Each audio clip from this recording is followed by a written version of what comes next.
આ સંસારનો ગમે તેટલો માણસ એક મોટો હોય, સંપત્તિથી મોટો હોય તો ભલે, ઉંમરમાં મોટો હોય તો ભલે, એની જિંદગીમાં 2 વખત આંસુ આવે, 2 વાર એની આંખ રડી પડે. ગમે તેમ કરો તો એ આંખને રડતી બંધ ન કરી શકે.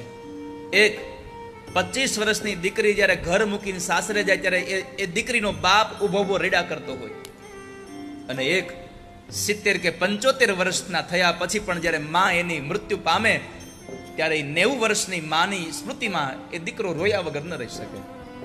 કારણ એને અનુભવ્યા હોય માના એ સંસ્મરણોને, કે જ્યારે દીકરો બહારથી ઘરે આવે ત્યારે પત્ની બાળકો બધા એસી ચાલુ કરીને હુઈ જાય, પણ દીકરો ઘરમાં ન આવે ત્યાં સુધી જન્મ દેનારી માં હજી હુવે નહીં કોઈ રીતે. આખી રાત રેડા કરે, આખી રાત એ પડખું ફર્યા કરે. રાત્રે 2, 2:30, 3 વાગે દીકરો ઘરમાં આવે એટલે ખૂણામાંથી એટલો જ અવાજ આવે, ભાઈ આવી ગયા બાપા, ભાઈ આવી ગયો શબ્દ બોલાય એટલે દીકરો એમ કે હા બા આવી ગયો, પછી એ વૃદ્ધમાં હુઈ જાય. એટલું યાદ રાખજો વાલા સ્વજનો, તમે બહાર હો અને ઘરમાં કોઈ એક વ્યક્તિ જાગે છે તો પૂછતા નહીં કોણ જાગે છે, સમજી લેજો એ માં હશે, એ જન્મ દેનારી માં જ હોય. પૂછવાની જરૂર નથી.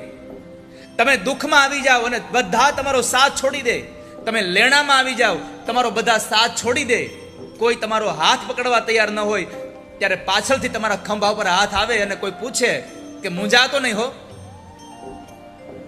મૂંઝાતો નહીં, આટલા શબ્દ આવે ત્યારે પાછું વાળી એની ખાતરી કરવાની જરૂર નથી. આ કોણ આવ્યું, સમજી જાજો તમારો બાપ આવ્યો છે.